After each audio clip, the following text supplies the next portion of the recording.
at the beginning here is just talk briefly. We're going to do a relaxation exercise in just a minute, but I'd like to talk about it just for a second because it's so interesting, this concept of breathing. And probably don't worry about, am I taking notes? Am I going to have to know this? Just kind of let's have this brief discussion, and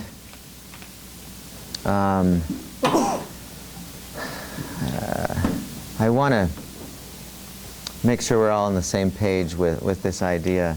So do you remember the first day when we sat up in our chairs and we went like this, and we counted how many breaths we had, and we tested to see if we were chest or stomach breathers?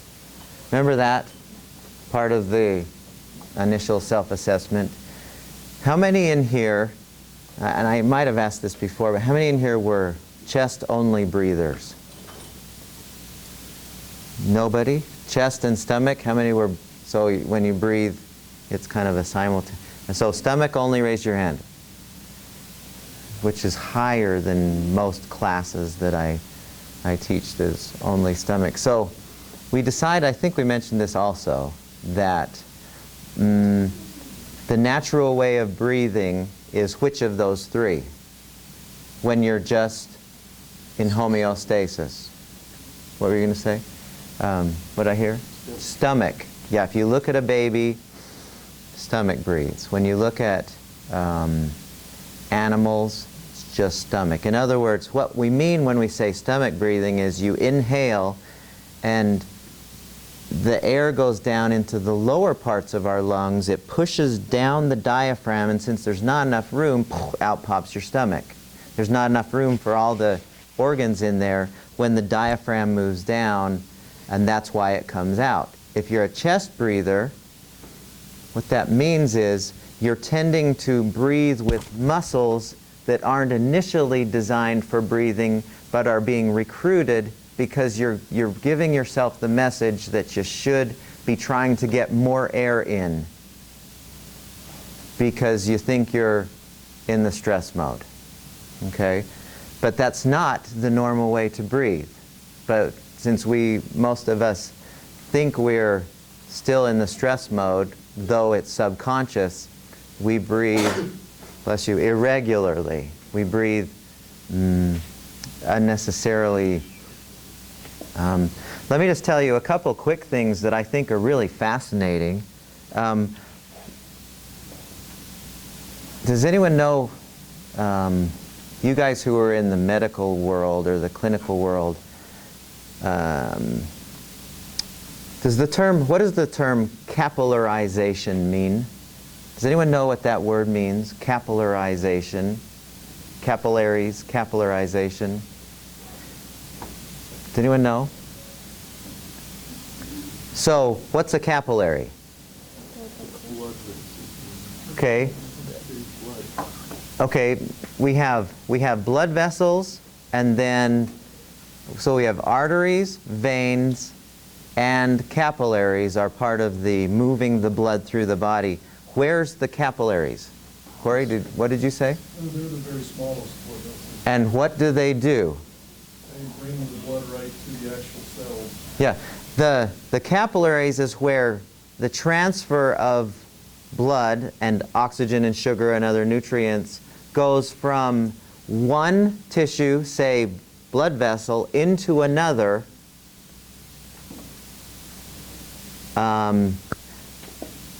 to deliver that which is in the blood vessel. Or in the case of our lungs, when we breathe in, when we go, the air goes into our lungs, and then through the capillaries, which are really, really tiny, they go into the bloodstream. Right? It just through those alveoli in there, the little cauliflower-looking things in our lungs, the oxygen transfers from the lungs into the bloodstream. It goes back to the heart. Heart transfers it back to the whole body. We all know that, right? So here's the interesting thing. When people people think, oh, if I breathe quickly, I'm getting more air in. You know, I'm getting more oxygen. But interestingly, there are more capillaries in the lower parts of our lungs than in the upper parts of our lungs. There's more capillarization. In other words, when you breathe deeply, and this pops out, that's how you get more oxygen into your body than, you know, the pace of it might assist somewhat.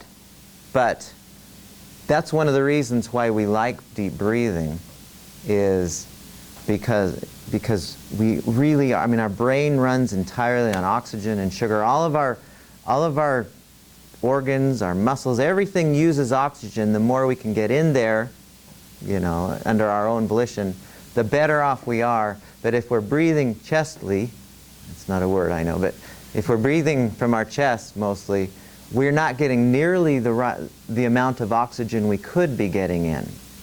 Okay, so that's an interesting thing. Another thing that I came upon that's really fascinating about breathing, and this is just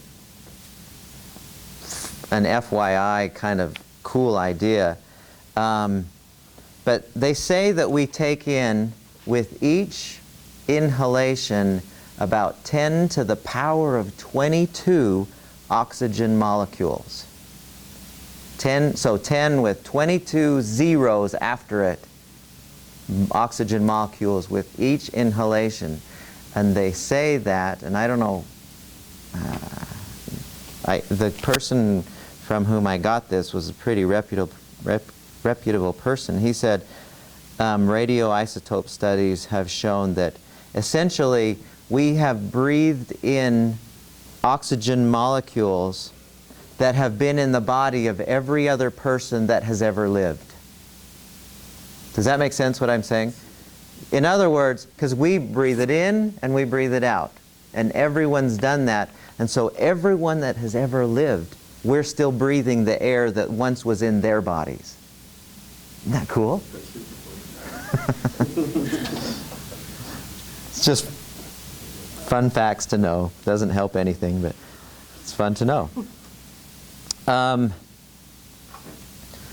When we are in the stress response, the breath tends to be, you've seen people, like you watch horror movies, and you see the girl who's, you know, ready to be, she's in her house and the music's going and you know that something bad's going to happen. Well, how's she breathing? You see her going, you know, her chest is up and down, her shoulders are getting involved in the action of the breathing. Stress response. Well, when we breathe normally, we can actually, that is one way that we can actually interrupt the stress response in a conscious way. When we breathe very deeply and very, well, slowly, without trying too hard, but deeply, we can actually, it's one way that we give the signal to our body that we're okay. Do you know what, does that make sense now from what we've talked about the last few days? Because the stress response, we're giving ourselves the message, I'm not okay. Okay, I better speed up everything. And so when we consciously breathe deeply, our body goes, oh, I guess he's okay. Cool, good. And so it listens to that physiology that we're creating. Kind of a cool thing. Well, in my studying different, if you go around the world and you look for all the different types of meditation that people do and relaxation exercises, almost every single one of them has some component of breathing. There's yoga poses, or there's different yoga activities that have very strange kinds of breathing that's not, you know, just, some of it's faster. I mean, if you study that at all, it's very interesting to see the different ways that people breathe. But meditation, some meditations are just a focus on breathing. We're going to do something like that here in just a minute. And so breathing is really an integral component of relaxation. And I could show you about the many different kinds, but I want to just give you one way that I want us to practice together as a class. And it's about as easy as it gets. But this is how I'd like you to follow along.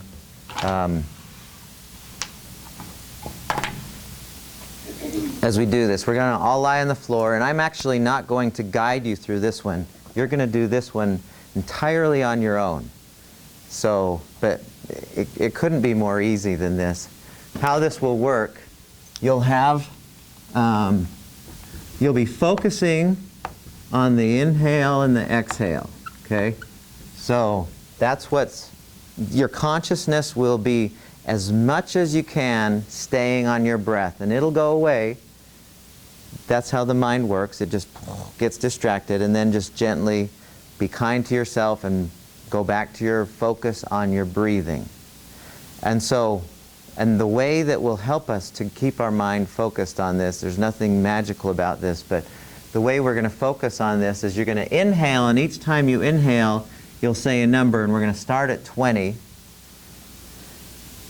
And you're going to, as you inhale, you'll say to yourself, and it's just to keep you on your breath, you'll say 20. And when you exhale, you'll say the word relax. Okay? And you'll do that kind of 20 to about 16, just say relax each time. So you'll inhale, and you won't say it out loud. That would be not fun. You say it just to yourself, so I'm saying it to myself. 20, relax. And I don't want you to try and make yourself relax, just say the word, okay? And then at about 15 to about 11, say calm or something. So each time you inhale, 15, calm. 10 to 6, say, I don't know, peace or serene. Just say something like that. And then about 5 to 0, say still. And really, I mean, we could say anything here. It doesn't make any difference. I just want you to have something that will keep your mind on your breath. That's all this is. And then after you're done, because everyone will finish at a different pace, after you're done, just lie there. And if you want to fall asleep, fine. If you want to just think about an upcoming something that you need to plan for, fine. I mean, whatever you do with your mind at that point, that's fine. Just stay there lying down until we're done. And I will, at some point, I'll bring every one of us out. I'll get your attention, and then I'll slowly return us to normal consciousness in the like we did with the power nap when we ended it. Okay? So this is what we'll do. What I'd like you to do is grab a mat, and I'd like you to actually put your chairs on the tables so that we've got much more floor room. And so you can just put your mats under